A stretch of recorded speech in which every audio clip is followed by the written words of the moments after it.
Hello everyone, welcome back to my channel. In the previous video, we looked at asanas to practice for hypothyroidism. In this video, we'll look at asanas to practice for hyperthyroidism.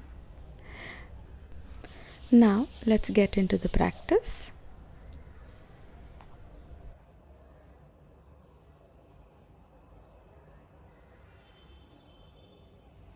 Starting with Setu Bandhasana or bridge pose. Keep your knees bent like this, feet hip width apart. You can extend your hands down, or if you can hold on to your ankles, you can do so. Now from here, inhale, lift your hip up to the ceiling as high as you can. You're rolling your shoulders back to lift even your chest up towards your chin.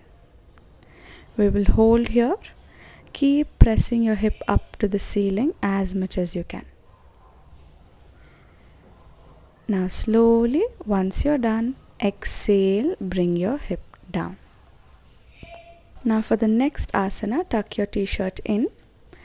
Place your hands under your hips, lift your legs up, hip up, support your hips with your hands. Coming to Sarvangasana like we saw in the previous video. From here, bringing your knees to your forehead, drop your toes back, pointing your toes behind. Now, bring your knees next to your ears and hold your ears with your hands from around your legs. This is Karna Pidasana. Hold here for as long as you can. Once you're done, you can slowly release your hands back onto the mat and drop your hip down and bring your legs down. Now for those of you who are finding it difficult to practice the previous asana or are on their menstrual cycle, can practice this asana just lifting both your legs up to the ceiling and pointing your toes towards your abdomen. Hold here and slowly bring your legs down. Next one, Marjari Asana. Touch your elbows to your knees, come up, plus one palm. Knees are hip width apart. Look forward. Inhale, drop your belly down, lift your head up, chest up. And exhale, tuck your tailbone in, round your back, chin to your chest. Continue doing this for a few rounds. Try to do it as slow as possible, just focusing on your spinal movements. As you inhale, you're arching your spine, and as you exhale, you're rounding your spine. Focus on your breathing.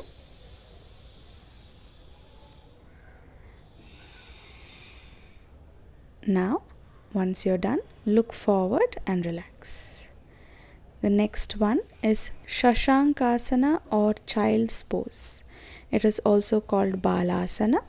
Just sitting back on your heels, stretching your hands forward, head down, or you can also take your hands back and hold your heels. Resting here for a while. If you're not able to bring your head down, you can hold your chin in this way and rest your head.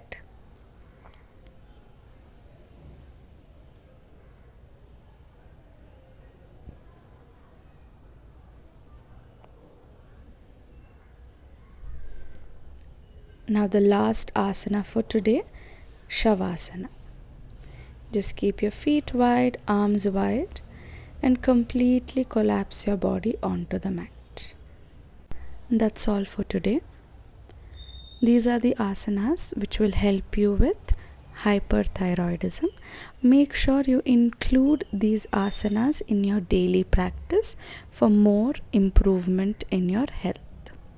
Don't forget to like, share and comment on the video.